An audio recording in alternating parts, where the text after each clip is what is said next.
정부가 교회를 대상으로 한 핵심 방역 지침을 내놓은 가운데 한국교회가 지침 철회를 촉구하고 나섰습니다. 한국교회는 교회만을 대상으로 한 방역 지침은 명백한 기독교 탄압이라며 유감을 표했습니다. 최근 국회에 발의된 차별금지법을 두고 우려하는 목소리가 높습니다. 그 이유를 살펴보겠습니다. 코로나19로 온라인 교육 콘텐츠가 주목받고 있는 가운데 양질의 온라인 신학교육 콘텐츠를 만드는 곳이 있습니다. 온라인으로 예수 그리스도의 생명력이 담긴 교육 콘텐츠를 전하겠다는 백석대학교 대학원 원격교육개발원을 찾아가 보겠습니다. 기독교학교 교육연구소가 창립 15주년을 맞아 교육 현장의 변화에 따른 새로운 비전을 선포했습니다. 그 현장을 취재했습니다. 호주 빅토리아주에서 코로나19 재확산 조짐이 나타나고 있습니다. 주 정부는 봉쇄 조치를 다시 추진하기로 했습니다. 성경의 땅을 두고 이스라엘과 팔레스타인 간의 정치적 갈등이 계속되고 있습니다. 이스라엘은 유대와 사마리아 지역인 서안 지구에 대한 합병을 추진해 나갈 예정입니다.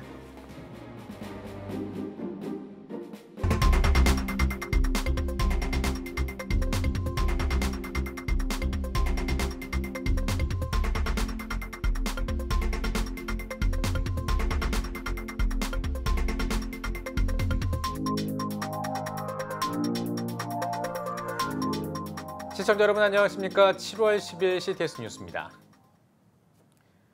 방역 당국이 10일부터 전국 모든 교회의 주일 예배를 제외한 소모임과 행사, 식사 행위를 금지한다고 밝혔습니다. 이를 어길 경우 벌금과 집합 금지 행정명령을 내리겠다는 입장인데요. 이러한 정부의 조치를 두고 형평성과 합리성이 부족하다는 지적도 나오고 있습니다. 보도에 박세현 기자입니다. 한 사역자가 올린 글입니다. 교회 정규 예배 외 모든 모임과 활동을 금지한 정부 조치 적용과 관련해 의문을 제기합니다. 교회 소그룹 모임을 근처 카페에서 할 경우, 예배 후 식사를 근처 식당에서 할 경우 정부가 제시한 사안에 위배되는지 묻고 있습니다. 또 위배된다면 같은 시설을 이용한 비신자들에게는 왜 적용되지 않는지 형평성 문제도 제기합니다. 브리핑이 발표된 8일 청와대 게시판에는 정부의 조치를 취소해달라는 국민청원이 올라왔습니다. 해당 국민청원에도 정부 조치에 대한 형평성을 문제 삼았습니다. 교회 내 집단 감염은 방역 사항을 지키지 않은 소수에 의한 것으로 교회 전체에 지나친 조치라는 것. 또 클럽이나 노래방, 식당 등 더 많은 사람들이 모이는 곳은 따로 조치가 없다는 겁니다. 타종교와의 형평성 문제를 제기하는 목소리도 있습니다. 사찰과 성당 등 타종교 시설에서도 감염자가 발생하고 있지만 같은 기준이 적용되지 않았다는 것. 또 정부 조치 전 교계와의 소통 부족도 아쉬움으로 남는다는 의견입니다. 교계, 연합단체, 또 교단 이런 데 사전 협조 공문이라도 보내고 협조를 요청한다면 훨씬 더 효과를 극대화할 수 있을 텐데 이러면서 대단히 아주 아쉬움이 크다고 생각합니다. 기독교만이 감염병의 온상인 것처럼 조치하는 일은 이것은 지나치게 잘못된 편견이다. 저는 이렇게 지적을 하고 싶습니다. 수기나 전자 시스템으로 출입 명부 작성을 의무화하라는 지침에 대한 불만도 제기되고 있습니다. 수기 작성이 힘든 대형 교회의 경우 전자 출입 시스템을 준비할 시간이 필요함에도 배려가 전혀 없었다는 겁니다. 전자 출입 명부를 설치해서 갑작스럽게 교회가 이를 지키지 않거나 지키지 않게 되면 교회 책임자나 이용자들에게 벌금을 부과하고 이를 지키지 않을 경우 집합 금지를 하겠다는 조치는 그의 의도 속에는 바로 종교 탄압적인 모습이 비춰지고 있는 것 같습니다. 어찌 보면 개신교 신자에 대한 역차별로 보여지고 있다고 보여집니다. 이번 조치는 지자체별로 적용이 상이할 수 있다는 게 당국의 입장. 아직 교회가 고위험 시설로 지정된 것은 아닌 만큼 방역에 협조해달라는 요청입니다. 이제 고위험 시설은 아니지만은 코로나가 교회에서 좀 발생되는 상황이 발생했으니 이런 걸 좀 유념해서 좀 방역 관리를 좀 강화를 해주십사 그런 차원으로 이해를 하시면 될 겁니다. 정부의 코로나 관련 교회 조치, 시행 과정과 적용을 놓고 논란이 이어지고 있습니다. CTS 뉴스 박세현입니다. 이처럼 방역 당국이 교회를 대상으로 내놓은 지침에 형평성 문제가 제기되고 있습니다. 청와대 국민청원에 올라온 지침 철회 청원은 하루 만에 27만 명이 넘게 참여했는데요. 한국교회와 기관들도 성명과 기자회견 등을 통해 입장을 발표하고 지침 철회를 촉구했습니다. 이한승 기자입니다. 중앙재난안전대책본부가 교회를 대상으로 한 핵심 방역 지침을 발표한 지난 8일, 청와대 국민청원에 정부의 교회 정규 예배 이외의 행사 금지를 취소해 주세요라는 제목의 청원이 등장했습니다. 청원은 게재된 지 하루 만에 청와대 답변 기준인 20만 명을 훌쩍 넘어 27만 명을 돌파한 상태입니다. 또 반동성애 기독 시민연대와 한국교회 수호결사대 등 일부 기독교 보수단체들은 정부 종합청사 앞에서 정세균 총리를 규탄하는 기자회견을 열고 지침 철회를 촉구했습니다. 이들은 가장 모범적으로 방역에 최선을 다하고 있는 교회를 타깃삼아 예배 외 모든 교회 내 활동을 중지시켜버린 행위는 도저히 납득할 수 없는 폭거라고 비판했습니다. 이어 반기독교적 시각을 노골화한 명백한 기독교 탄압이자 불공정 행정명령이라고 지적하면서 정세균 총리의 즉각 해임과 행정명령 철회 등을 촉구했습니다. 한국교회 교단과 기관들도 성명과 논평을 통해 정부의 결정에 유감을 표했습니다. 한국교회 총연합은 논평에서 이미 교회 내 소모임과 여름 교육 행사 자제를 강력하게 권고한 상황에서 나온 중대본의 발표는 지극히 관료적 발상의 면피용 조치라며 유감을 표했습니다. 이어 중대본은 모임의 문제가 아니라 참여자의 방역 지침 준수 여부임을 간과하고 있다며 이번 조치를 즉시 철회하고 자발적인 방역 지침 준수 방안을 제시하길 바란다고 전했습니다. 대한예수교 장로회 합동총회도 성명을 발표하고 코로나19 확산 방지를 위해 정부와 협조해온 교회의 수고를 무시하는 일방적이고 형평성을 잃은 처사라며 한국교회가 이미 한층 강화된 방역 지침을 시행하고 있는 상황에서 나온 것이라는 점에서 실망스럽다고 전했습니다. 또 교회의 소모임을 감염의 온상인 양 지목하는 것은 역차별이라며 유독 교회만을 지목해 제재하고 과태료를 부과하겠다는 것은 기독교 탄압이라고 지적했습니다. 한국교회 언론에도 논평을 통해 교회가 코로나19의 진원지라도 되는 듯 규제부터 들고 나온 것은 명백한 종교 탄압이자 기독교를 가볍게 보는 국가 권력의 횡포라며 헌법에 보장된 종교의 자유를 탄압하는 처사라고 비판했습니다. CTS 뉴스 이한승입니다.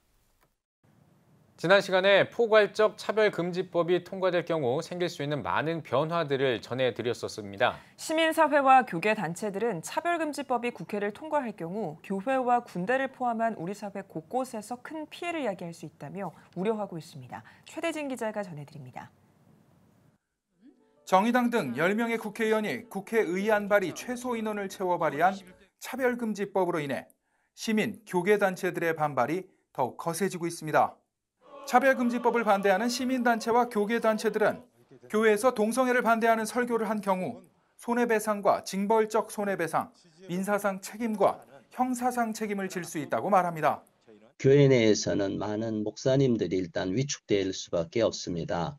혹시 내 설교나 어떤 그 발언이 법에 저촉이 되나 안 되나 이런 문제가 있고요. 두 번째로는 실제로 처벌될 수 있는 가능성이 이 정의당 안에 차별금지 법안에 또 들어가 있기 때문에 굉장히 위험합니다. 특히 동성애를 죄로 비판하는 설교하는 자리에 참석한 동성애자에게는 괴롭힘 또는 차별 표현으로 여겨질 수 있다며 그로 인해 인권위로부터 시정명령을 받거나 이행 강제금을 부과받을 수 있다고 지적합니다. 또한 경우에 따라서는 그 차별 행위가 악의적이라고 판단될 때는 손해액의 2배 이상 5배 이하의 징벌적 배상금을 별도로 지급해야 한다고 강조합니다. 해마다 20만 명에 달하는 청년들이 입대하는 군대 내에서의 문제점도 지적합니다. 군대 내에서 동성 간 성행위를 금지하는 군형법 92조 6이 사문화되고 군대 내에서 동성애를 합법화할 수 있다고 우려합니다. 한정된 조직과 한정된 환경이 있다 보니까 가장 큰 피해가 우려되는 것이 바로 군대인데요. 군대에서 이 차별금지법이 통과되고 나면 동성애자에 대해서 특별하게 보호받고 특혜가 주어지는 그런 현상이 자동적으로 발생할 수밖에 없습니다. 아주 심각한 우려 사항이 있고 동성애 합법뿐만 아니라 젠더도 합법화되고 군대 전체에 영향을 미칠 수가 있겠습니다. 지난 13년 동안 6번 발의했지만 모두 폐기된 바 있는 포괄적 차별금지법. 하지만 국회에서 통과될 경우 일반인들이 역차별을 받을 수 있다는 우려는 더욱 커지고 있습니다. CTS 뉴스 최대진입니다. 코로나19로 대면 강의에 어려움이 많아지면서 온라인 강의가 더욱 주목받고 있습니다. 시대에 한 발 앞서 온라인 교육 콘텐츠 개발을 위해 노력해온 한 개발원이 있어 찾아가 봤습니다. 장현수 기자입니다. 백석대학교가 2020년 한국형 온라인 공개 강좌 K무크에 2년 연속 선정됐습니다. 이번 K무크에 꼽힌 강좌는 백석대 상담대학원장 한재희 교수의 내 안의 세상을 만나는 치유여행, 실존과 심리치료의 만남, 인간 실존과 의미에 대한 이해를 부담 없이 공부하고 삶에 적용해 볼 수 있도록 돕는 강좌입니다. 백석대가 온라인 강좌의 두각을 나타낼 수 있었던 배경에는 백석대학교 대학원 원격 교육 개발원이 있습니다. 2018년 온라인 신학교육 콘텐츠 개발을 위해 세워진 개발원은 2019년 국내 최초로 대학원의 정식 사이버 강좌를 개설한 바 있습니다. 우리 신학 교육에 있어서 필요한 그 온라인 교육 구축을 위해서 시작됐습니다. 특별히 신학교 현장에서 신학생들이 교회 현장을 떠나면 안 된다라는 필요성에 있어서 학생들이 교회 현장에 더 머물면서도 신학 교육을 할 수 있도록 교회 현장에서 신학 교육을 계속 받을 수 있도록 하는 것 하나 목표였고요. 개발원은 자체 스튜디오에서 강의를 촬영할 수 있도록 시스템을 갖추고 신학 과목 위주의 다양한 강의 콘텐츠를 제작하고 있습니다. 온라인 신학 교육이 영적 메시지 전달에 소홀하지 않도록 영상에 강사의 비언어적 표현을 담거나 편집을 통해 메시지를 더 쉽게 전달할 수 있도록 고민하고 있습니다. 저희 콘텐츠의 가장 큰 장점은 저희 학교의 그 개혁주의 생명신학의 그 아이덴티티가 잘 반영이 된 강좌들로 대부분 구성이 되어 있고요. 이제 약간 좀 더 일방적으로 듣기만 하는 강의다라기보다는 서로 자유롭게 상호작용할 수 있는 사이버 강의다라는 것들이 가장 큰 장점이라고 보여집니다. 개발원 측은 코로나19로 비대면 교육의 중요성이 높아진 상황에서 온라인으로도 예수 그리스도의 생명력을 전할 수 있는 긍정적인 온라인 신학교육의 모델을 제시하겠다고 전했습니다. 앞으로 신학교육 콘텐츠가 지방의 목회자와 해외 선교사들의 교육과정, 영적 재충전에 쓰일 수 있도록 노력하겠다는 목표도 밝혔습니다. 양질의 콘텐츠를 만들어서 이것을 지속적으로 제공하고 무엇보다도 이것이 이제 국내 우리 학교뿐 아니라 국내에 있는 다른 신학교들 또는 국외에 있는 선교지에 있는 신학교들에게서 양질의 신학 콘텐츠를 제공하는 데 기여할 수 있지 않을까 생각했습니다. 코로나19 전국에서 더욱 주목받고 있는 온라인 교육, 양질의 콘텐츠로 신학교육의 활로를 열어가는 노력이 계속되고 있습니다. CTS 뉴스 장현수입니다. 하나님의 교육이 가득한 세상을 꿈꾸며 출범한 기독교 학교 교육연구소가 올해로 창립 15주년을 맞았습니다. 연구소는 지난 15년 동안의 발자취를 돌아보고 이 땅에 새로운 교육이 세워지기 위한 비전을 공유했는데요. 김인혜 기자입니다. 하나님의 교육이 가득한 세상을 꿈꾸며 지난 2005년 시작된 기독교 학교 교육연구소가 창립 15주년을 맞았습니다. 연구소는 교회 교육이 주일학교와 동일시되던 때에 교육 전 분야에 있어 싱크탱크 역할을 하기 위해 출범했습니다. 특히 다음 세대를 복음 안에 바로 세우기 위해 연구소는 교회와 가정과 학교의 연계 교육을 강조하며 기독교 교육 생태계 회복을 위한 사역을 펼쳐왔습니다. 또한 학교 교육의 본질을 찾고 왜곡된 교육을 변혁하기 위해 다양한 기독교 교육 시민운동에도 힘써왔습니다. 15주년을 맞이하면서 기독교 학교 연구소가 어떻게 앞으로를 향해서 나아갈 것인가, 다시 한번 원래 하나님이 디자인하신 교육을 회복하는 그러한 사명을 감당해야 되겠다. 그래서 하나님의 교육이 펼쳐지는 그러한 이 땅이 되어야 되겠다. 그렇게 생각하고 저희가 비전 선포식을 오늘 갖게 됐습니다. 15주년을 맞아 열린 비전 선포식에서 연구소는 교육 현장의 변화에 따른 새로운 사업을 발표했습니다. 먼저 교육대안연구소를 설립해 정부, 교육청 등 공적인 영역과의 소통에 노력합니다. 다양한 연구, 연수, 운동을 통해 한국 교육의 대안을 제시하고 고통의 교육을 희망의 교육으로 바꾸겠다는 취지입니다. 공교육의 영역에서 대안을 제시하는 일들, 특별히 획일적인 학교 교육 현실을 좀 새롭게 해서 사업들이 의미 있는 사업으로서 역할을 할 수 있도록 돕는 일들, 그리고 입시 위주 교육을 거기에 대한 대안을 제시하는 일들, 이런 일들을 계속해 나갈 예정입니다. 연구소는 또 코로나19 시대 새로운 교육 목회 패러다임을 만들기 위한 유바디 교육 목회 연구소도 설립합니다. 유바디는 유니게와 바울이 디모데를 양육할 때 사용한 말씀을 기초로 가정과 교회가 함께 다음 세대를 세우는 성경적 교육 모델로 연구소는 그동안 컨퍼런스를 통해 교회, 가정, 학업을 연계하는 유바디 교육 목회를 알려왔습니다. 한국 교회의 상황에 맞는 기독교 교육 이론과 콘텐츠를 개발합니다. 이를 교회, 가정, 학교를 잇는 교육 플랫폼을 통해 교회에 이식하고 한국 교회가 현재와 미래의 지속가능한 교회로 성장하고 다음 세대가 영적 성장과 부흥을 이루어 미래 교회의 주역이 되게 하는 일에 기여하는 것이 우리의 사명입니다. 이외에도 연구소는 코로나19 사태로 급변하는 교육 환경에 대처하기 위해 온라인 교육 운동도 전개할 계획입니다. 한국의 교회 교육과 기독교 학교 운동에 큰 버팀목이 되어온 기독교 학교 교육연구소. 새로운 비전을 품고 다시 한번 이 땅에 참교육을 세우기 위한 길에 나섰습니다. CTS 뉴스 김인혜입니다. 지난달에 봉쇄 조치를 완화했던 호주에서 코로나19 재확산 조짐이 나타나고 있습니다. 빅토리아주에서 연일 100명이 넘는 새로운 확진자가 나오면서 주 정부가 다시 봉쇄 조치를 추진하기로 했습니다. 자세한 소식은 황세준 통신원이 전해드립니다. 지난달부터 코로나19 봉쇄 조치를 완화한 호주에서 신규 확진자가 급증하며 2차 유행 위기에 직면했습니다. 시드니 다음으로 큰 광역도시 멜버른이 속한 빅토리아주에서 연일 100명 이상의 확진자가 나타난 것입니다.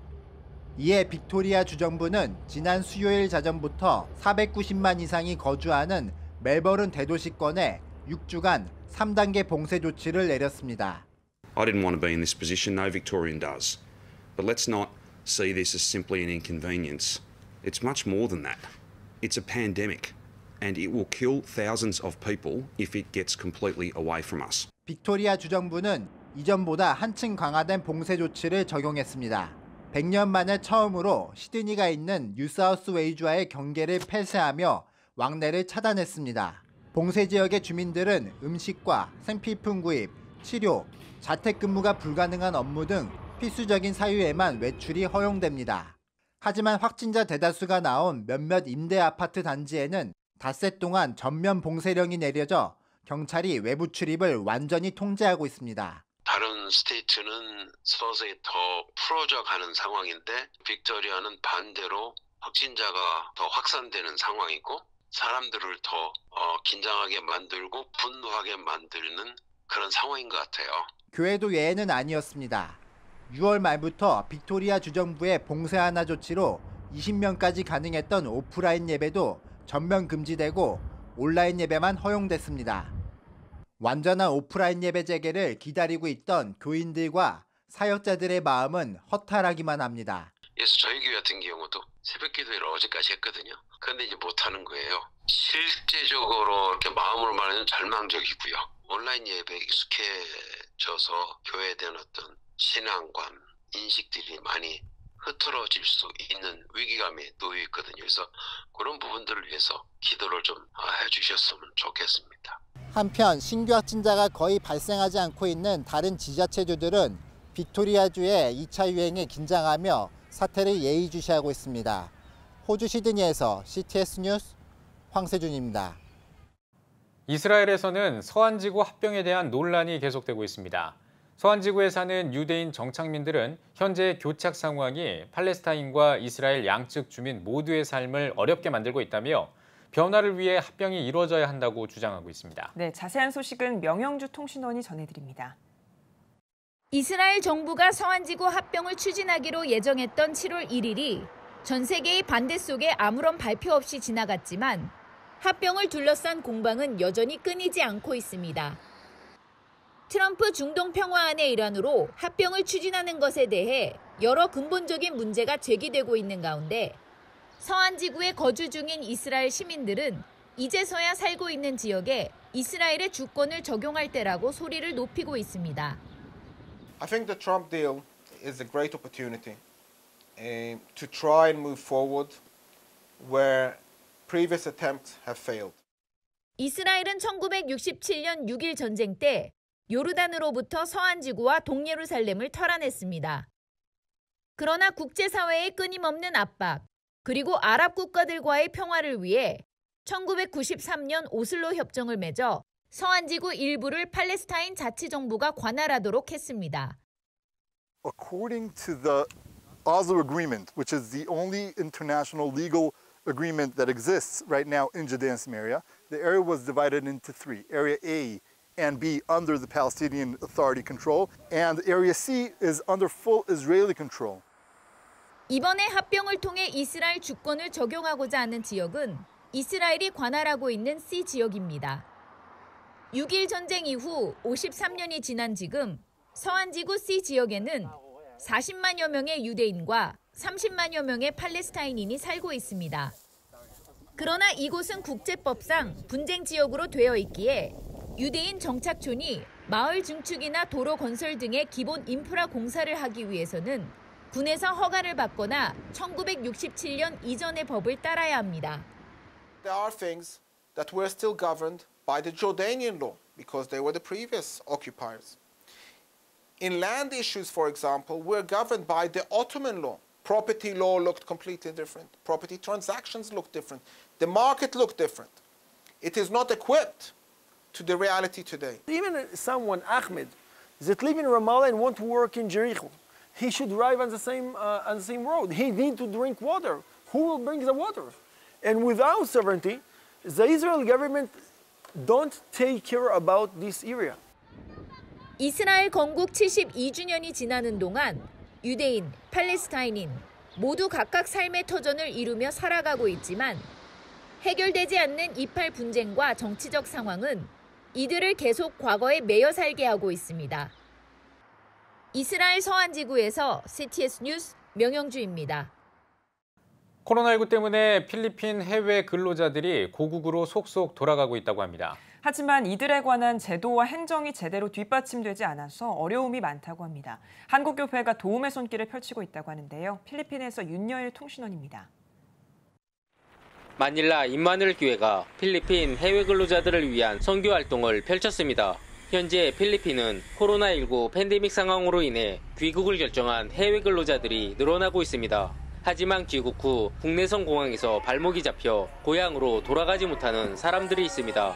필리핀 정부가 코로나19 확산을 막기 위해 국내선 운항을 제한하고 있기 때문입니다.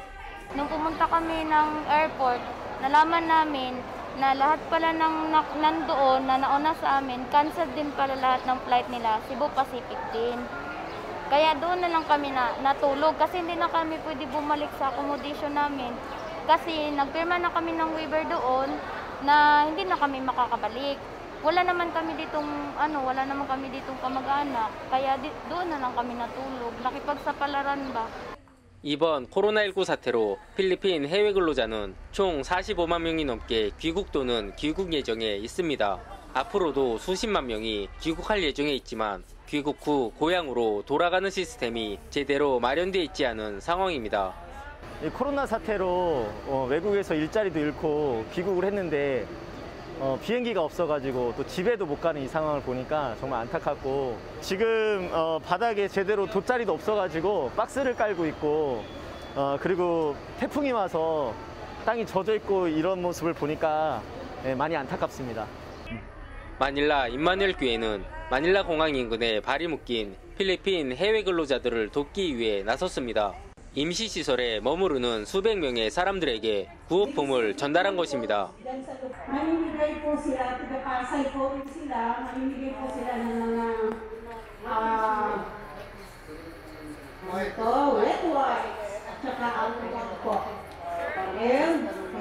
마닐라 임마누엘 교회 성도들은 지금까지 코로나19로 도움이 필요한 곳에 구제 활동을 즉각적으로 펼치며 행동하는 신앙으로 모범을 보이고 있습니다. Hindi po namin alam kung hanggang kailan kami mag-stay dito kasi yung yung gusto namin baka naman magawa ng paraan na makauwi kami. Yun yung yun yung concern namin. Baka kasi na-rebook na yung ticket namin ng July 1. Tapos yung gusto namin, yung sana masingit kami sa flight namin na pinanceled nila. Yun yung concern namin kasi hindi namin alam kung magla-lockdown ulit. Yun yung ano namin, at least makauwi kami sa amin ba na pag magbalik yung lockdown, at least nasa pamilya na namin kami.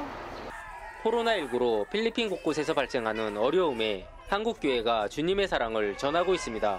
필리핀 마닐라에서 CTS 뉴스 윤열입니다.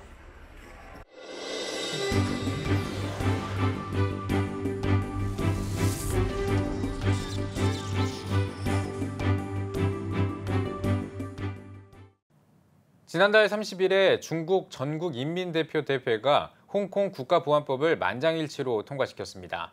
홍콩 당국도 보안법이 통과한 당일 밤에 바로 법안을 시행했는데요. 국가보안법 시행을 두고 반발이 거셌던 만큼 전 세계에서 우려와 비판의 목소리를 내고 있습니다. 홍콩 엘림교회 집사인 홍콩 박완기 법정 변호사에게 현지 상황 들어봤습니다. 먼저 홍콩 국가보안법 시행 후 현지 상황을 물어봤습니다.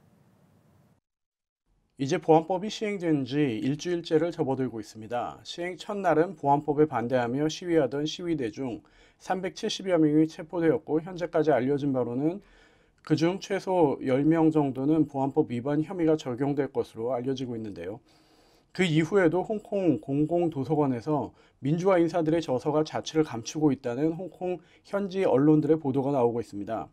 조슈아 웡과 야당인 공민당 의원들의 비판에 대해 홍콩 정부에서는 보안법 시행에 따라 일부 서적의 법 위반 여부를 심사하고 있다고 밝혔고요. 그리고 논란이 되고 있는 것이 제가 10명 정도가 보안법 위반 혐의를 받고 있다고 말씀드렸는데 경찰이 조사를 하는 과정에서 이 사람들의 침과 머리카락 등을 통해 DNA 샘플을 채취한 것으로 알려졌습니다. 홍콩 경찰법에 따르면 피의자가 성폭행 등 중대 범죄를 저질렀을 때 DNA 샘플이 유죄 입증에 필요하다고 판단 시에 샘플 채취를 할 수 있도록 하고 있는데요. 체포된 시위자를 대리하는 변호인들은 강하게 반발을 하고 있고 그런데 존 리 홍콩 보안장관은 사건 수사에 도움이 된다면 DNA 샘플을 채취할 수 있고 이는 적법한 행동이라고 옹호했습니다. 보안법 위반이 중범죄라는 것을 시민들에게 강하게 알리기 위한 조치는 아니었나 하는 생각이 들기도 합니다. 또한 중국 국무원 관계자는 홍콩 상황에 맞게 관련법을 재개정해서 국가 안보를 위해하는 행위를 처벌하겠다는 입장을 강조한 상황입니다. 보안법이 소급 적용되지는 않지만 과거에 다양한 SNS에 정부를 비판하는 글을 올린 시민들이 자신의 계정에서 과거 포스팅한 것들을 살피면서 삭제를 하는 사람들도 있다는 소식이 있었는데요. 6일과 7일에 페이스북과 구글, 트위터 등 글로벌 IT 기업들이 잇따라 홍콩 정부의 이용자 정보 제공 중단을 선언했습니다. 페이스북이 낸 성명에서는 중국이 제정한 홍콩 보안법에 대한 추가적인 평가를 마칠 때까지 이번 정보 제공 조치는 이어질 것이라고 밝혔습니다. 그리고 중국의 SNS 플랫폼 틱톡 또한 보안법 시행에 따른 우려를 불식시키기 위해 홍콩 시장에서 철수한다고 7일 밝혔습니다. 홍콩 보안법이 발효되고 열흘 정도가 지났습니다. 반발이 거셌던 만큼 이 현지 사회의 반응도 궁금한데요. 이어서 들어보겠습니다. 시민들의 반응은 나뉘고 있습니다. 홍콩에는 민주화를 원하는 사람들도 있고 극히 일부는 홍콩의 독립을 원하는 강경파도 있지만 친중 성향을 가진 시민들도 많이 있습니다. 홍콩 민주화를 원하는 사람들은 아무래도 보안법이 시행된 것에 우려를 보이고 있고요. 앞으로 표현의 자유 등 지금까지 보장된 다양한 자유를 침해받지는 않을까 걱정하는 것 같습니다. 반면에 중국에서 사업을 하거나 중국 사람들을 대상으로 사업을 하는 기업들은 작년 송화법 반대부터 길게 이어진 시위 그리고 이후 코로나 사태로 인한 경제적인 타격이 너무 크기 때문에 더 이상의 혼란을 원하지 않는다는 입장이고요. 아무래도 작년에 시위가 최고조에 달했을 때 일부 시위대들의 무책임하고 폭력적인 모습을 질타하는 시민들의 의견도 많이 있었습니다. 홍콩 주식시장을 보면 보안법 시행 이후 크게 올랐는데요. 외국 언론에서 보도하는 것과는 많이 다르게 투자자들이 홍콩을 떠나는 것이 아니라 오히려 더 투자를 늘리고 있는 모습을 보이고 있습니다. 현지 주식시장 전문가들의 분석에 따르면 보안법 시행으로 불법 시위와 그리고 작년에 공공기물을 파괴하는 등 극심했던 폭력적인 시위가 더 이상 벌어지기 어려워져서 홍콩의 안정을 찾는 것이라는 기대에 많은 투자자들이 홍콩 주식시장에 투자를 늘리고 있는 것은 아닌가라는 분석을 내놓고 있습니다. 일각에서는 홍콩 보안법 시행으로 중국의 종교 제재가 홍콩으로까지 번질 수도 있다는 우려의 목소리도 나오고 있습니다. 홍콩 보안법이 교회에 미치는 영향도 들어보겠습니다. 보안법 시행으로 교회 활동이 위축되지 않을까라는 우려가 있긴 한데 지금까지는 종교 활동에 대한 제재 등에 대한 얘기는 전혀 나오지 않고 있습니다. 보안법은 크게 국가 분열, 국가 전복, 테러 활동, 외국 세력과의 결탁 등 4가지의 행위를 금지 처벌하는 내용을 담고 있는데요. 교회에서 전하는 메시지에서 특별히 홍콩 정부나 중국 정부를 비난하거나 비판하는 내용이 없다면 특별히 걱정할 것은 없어 보입니다. 얼마 전까지 코로나 바이러스가 전파되는 것을 우려해 정부 정책으로 예배 장소의 50% 정도만 채우도록 했었는데 7월 들어서는 이 또한 80% 이상 모일 수 있도록 조치가 완화되어서 다시 주일 예배를 많은 성도들이 모여서 드릴 수 있는 환경이 되었습니다. 홍콩 국가보안법이 발효된 지 열흘 정도 지났습니다. 반발이 거셌던 만큼 우려하는 목소리도 큰 것 같은데요. 하루빨리 문제를 해결해서 홍콩에도 평화가 찾아오길 기도하겠습니다. 네. 다음 소식입니다. 박원순 서울시장이 결국 숨진 채 발견됐습니다. 경찰에 따르면 박 시장은 10일 새벽 서울 북악산 삼청각 인근 산속에서 사망한 상태로 발견됐고 발견 당시 이미 숨져 있었던 것으로 전해졌습니다.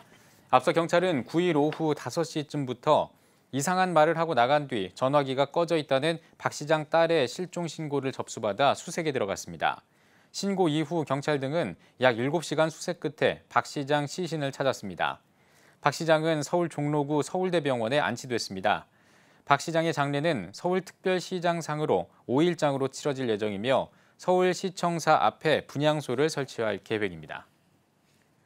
국민일보 목회자 포럼이 코로나 시대 한국교회 어떻게 세울 것인가를 주제로 2020 국민 미션 포럼을 개최했습니다. 주다산교회 권순웅 목사의 사회로 열린 이날 포럼은 세해den교회 소강성 목사와 장신대 김운용 교수, 세중앙교회 황덕영 목사가 각각 코로나 시대 한국교회 어떻게 세울 것인가, 코로나 시대 설교 사역의 방향성, 선교적 교회 회복 등을 주제로 발표했습니다. 포럼에 앞서 드린 예배에서 패스브레이킹 기도연구소 김성년 소장은 왜 목회를 하고 있는지 우리 자신을 다시 돌아봐야 한다며 예수의 피, 예수의 심장으로 능히 모든 것을 이길 수 있다고 설교를 전했습니다. 세계 성시화 운동본부가 해돋무는 마을과 함께 쪽방촌 독거노인에게 사랑의 바퍼 대체식과 마스크를 전달했습니다. 세계 성시화 운동본부는 중앙선거관리위원회가 추진한 21대 국회의원 선거, 아름다운 선거 협업사업 우수단체로 선정돼 받은 상금 전액으로 독거노인을 위한 일주일치 대체식과 마스크 1000장을 전달했습니다. 세계 성시화 운동본부 김상복 대표회장은 코로나19 상황에서도 하나님께서 어르신들의 몸과 마음, 영혼을 건강하게 지켜주길 바란다고 전했습니다. 예루살렘 다윗성 발굴터에서 에스라 느헤미야 시대의 흔적을 보여주는 페르시아 인장과 인감이 발견됐습니다. 이번에 발견된 인장은 주요 물건들을 담은 항아리를 봉인하는 데 사용됐으며 뒷면에는 손잡이 부분이 떨어져 나간 흔적이 남아 있습니다. 같은 인장이 2번 찍힌 점토 인감은 문서를 봉인하는 데 사용됐으며 페르시아를 상징하는 그림이 새겨져 있습니다. Pottery that was probably used in the second floors and burnt beam that carried the roof of that house. And everything was burnt down. The moment the beams were burned, they collapsed down and the whole floor, the whole complex. 이 유물들은 바빌론이 예루살렘을 함락시켰을 때 파괴된 돌 무더기 잔해 인근에서 발견됐습니다. 이는 예루살렘이 파괴된 이후 다시 재건돼 페르시아와 행정적 교류를 주고받았음을 증명하고 있습니다. The two items that I'm holding are evidence of not just people living here, but actually bureaucratic activity administration popping out again. 이스라엘 고고학자들은 다윗성에서 성경 역사를 증명하기 위한 발굴을 계속해 나갈 계획입니다.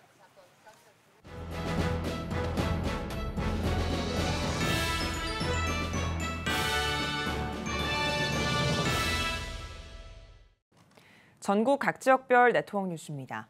코로나19로 많은 성도들이 온라인 예배를 드리고 있습니다. 일각에선 이번 기회를 통해 공예배 부족함을 채울 수 있었다고 말하는데요. 충남의 온양제일교회도 온라인 매체를 활용해 다음 세대 신앙을 세워가고 있다고 찾아가 봤습니다. 이슬기 기자입니다. 1984년 교회학교 교육지도를 시작으로 다음 세대 교육을 전문적으로 섬기고 있는 오해선 교육사는 다음 세대 아이들이 주일 예배를 드릴 수 없게 되고 주일학교를 통한 다음 세대 교육이 어려워진 이번 코로나19를 기회로 삼았습니다. 일주일에 1시간 교육으로 아이들에게 신앙의 내용을 전달하기가 힘들었는데 영상을 통해 전달해야 할 내용을 전달할 수 있게 된 겁니다. 그래서 모이는 것이 힘든 상황이지만 매주 토요일마다 모여 기도를 녹음하고 찬양을 부르고 율동을 찍으며 아이들의 주일 예배를 준비하게 됐습니다.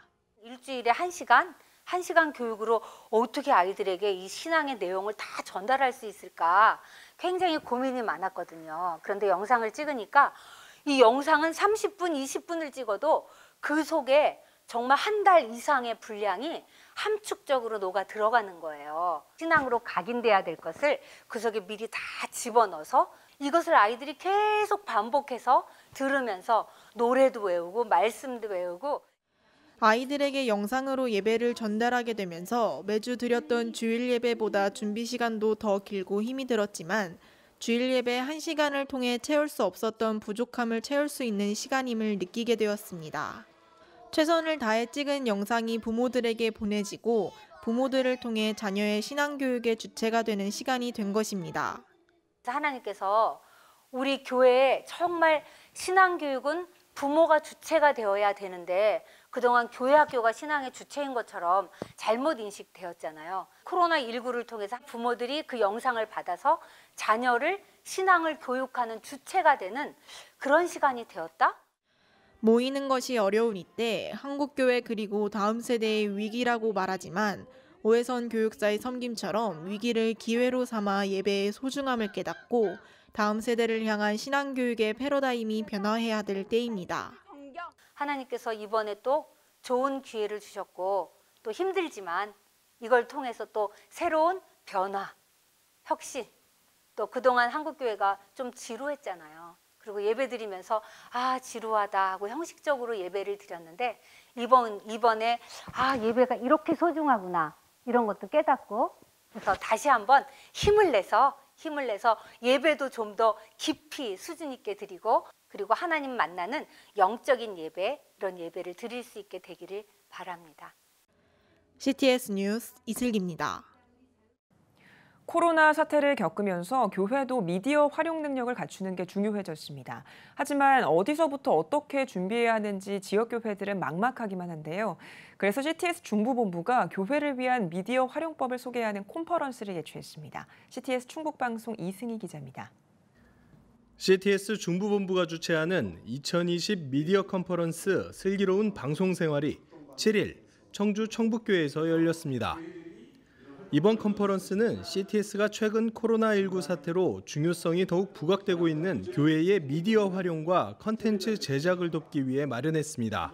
각 개교의 제작과 방송하는 어려운 이런 일들을 우리 CTS가 도움을 주기 위해서 이 미디어 컨퍼런스를 개최해서 여러분들이 정말 선교에 유익한 그런 활동의 장이 되기를 소망하면서 이 컨퍼런스를 준비했습니다. CTS 중부본부의 담당 PD들이 직접 강사로 나선 실무 강의에선 영상기획과 구성, 뉴스 제작과 특수장비 운용, 예배 중계 및 온라인 활용에 대한 실제적인 방법과 진행 과정, 노하우를 공유하는 시간이 이어졌습니다. 특히 실시간 방송 연결을 통해 주제 특강에 나선 브라이언 박 목사는 이 시대에 맞는 미디어를 통해 하나님 말씀이 온 땅 위에 전해지는 선교에 쓰임받길 바란다고 전하고 참석자들과 미디어 선교의 방향과 의미에 대해 함께 나누는 시간도 가졌습니다. 아울러 다큐 사진 특강을 비롯해 온라인 예배 중계와 연출 등에 대한 강의도 이어졌습니다. CTS에서 아주 좋은 컨퍼런스를 진행해 주셔서 너무 감사했습니다. 또 미디어 중요성에 대해서 다시 한번 각인을 하게 되었고요. 교회 사진이라든지 영상, 편집, 또 송출 이 모든 부분에 있어서 우리 자세한 방법을 배워서 아주 좋은 시간이 되었습니다. 한편 CTS 중부본부는 오는 14일 CTS 대전 방송에서 대전 지역 교회들을 위한 미디어 컨퍼런스를 이어서 개최할 예정입니다. CTS 뉴스 이승입니다. 대구 성시화 운동본부가 대구 동신교회에서 코로나 이후의 부흥을 준비하자는 주제로 교계 지도자 초청 세미나를 개최했습니다. 대구 성시화 운동본부 대표본부장 김홍기 목사의 개회사로 시작한 세미나에서 첫 번째 강사로 나선 대구 동신교회 권성수 목사는 코로나19로 목회 생태계가 변화하고 있다며 교회는 본질적인 생명사역에 집중하고 온라인과 가정사역을 통해 성장해 나아가야 한다고 전했습니다. 이어진 강의에서 구리 2단 상담소장 신현웅 목사는 신천지 피해를 막기 위해 교회가 연합해 대처하고 성도들을 영적으로 무장시켜야 한다고 강조하면서 세계 성시화 운동본부 상임회장 이수은 목사는 교회는 성전을 넘어 자생력을 갖추고 생활 밀착형으로 섬기며 나아가야 한다고 전했습니다.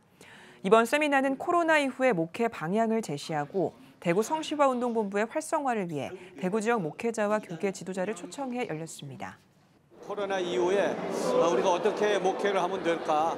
예전처럼 목회를 해도 되는가? 저부터 사실 이게 궁금하거든요. 앞으로 대구 교회 목사님들 위해서도 더 기도해 주시고 또 이 좋은 세미나를 통해서 우리가 목회의 방향도 잡고 신천지에 대해서도 또 잘 대처하는 그런 우리가 되었으면 좋겠습니다. 대구 성시화 운동본부는 지난 1999년 9월 시작돼 대구를 거룩하고 행복한 도시로 만들기 위해 다양한 사역을 펼치고 있습니다. 기독교대한 감리회 호남특별연회 전남 동지방 교역자 회의와 기도회가 순천 왕지교회에서 열렸습니다. 코로나19 예방수칙을 지키면서 열린 예배에서 설교를 전한 죽곡중앙교회 박종흠 목사는 우리가 예수 그리스도의 마음을 품고 성도들을 섬기며 올바른 교회를 세우는 목회자가 되자고 전했습니다. 이어 각 부서 보고를 진행하고 코로나19 소멸과 나라의 안정을 위해 함께 기도했습니다.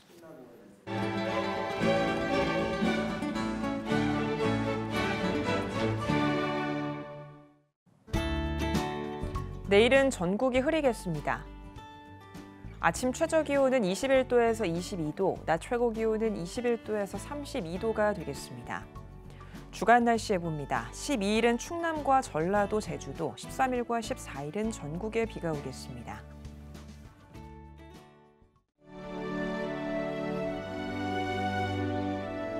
백만인 기도운동에 새롭게 참여하신 분들입니다.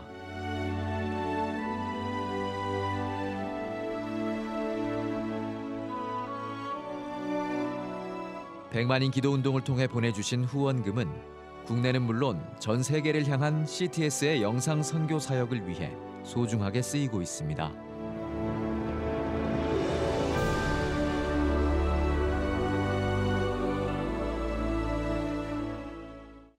CTS 뉴스 오늘 순서 여기까지입니다. 시청해주신 여러분 고맙습니다.